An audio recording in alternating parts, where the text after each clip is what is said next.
जादुई झाड़ू और नन्ही परी का ख्वाब का हिंदी तर्जुमा पेश है। जादुई झाड़ू और नन्ही परी का सपना। एक दूर दराज की जादुई घाटी में नन्ही परी फीला रहती थी। फीला के पंख हल्के नीले रंग के थे और उसके बाल सोने जैसे चमकते थे। वह सबसे अलग थी क्योंकि उसका एक खास सपना था।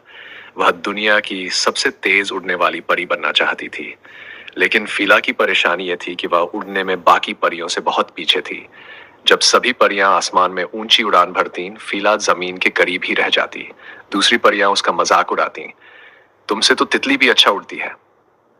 एक दिन वह बहुत उदास होकर जादुई झील के किनारे बैठी थी। तभी अचानक एक बूढ़ी परी वहां आई। उसके हाथ में एक पुरानी सी झाड़ू थी। बूढ़ी परी ने पूछा, फीला, क्या तुम सच में उड़ना चाहती हो? फीला ने तुरंत हाँ में सिर हिलाया। बूढ़ी परी मुस्कुराई और बोली, यह जादुई झाड़ू है, लेकिन याद रखना, उड़ान सिर्फ झाड़ू से नहीं, दिल से होती है। फीला ने धन्यवाद कहा और झाड़ू पर बैठ गई। जैसे ही उसने आंखें बंद की और उड़ने की कल्पना की, झाड़ू हवा में ऊपर उठ गई। पहले तो वह डर गई, लेकिन फिर उसने हवा को महसूस किया, बादलों को छुआ और पहली बार अपने सपने को सच होते देखा।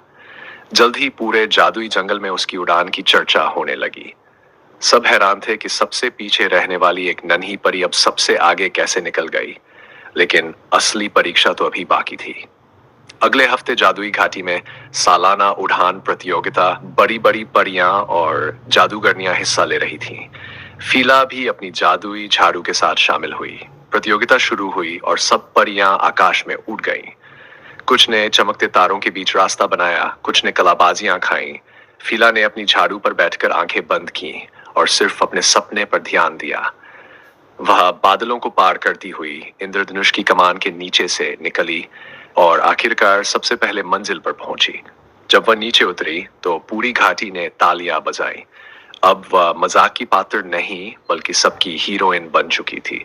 बूढ़ी परी एक पेड़ के नीचे खड़ी मुस्कुरा रही थी। फीला दौड़कर उसके पास गई और झाड़ू लौटाने की कोशिश की, लेकिन परी ने कहा, अब ये तुम्हारी है, क्योंकि तुमने साबित किया कि सपने देखने वाले कमजोर नहीं होते।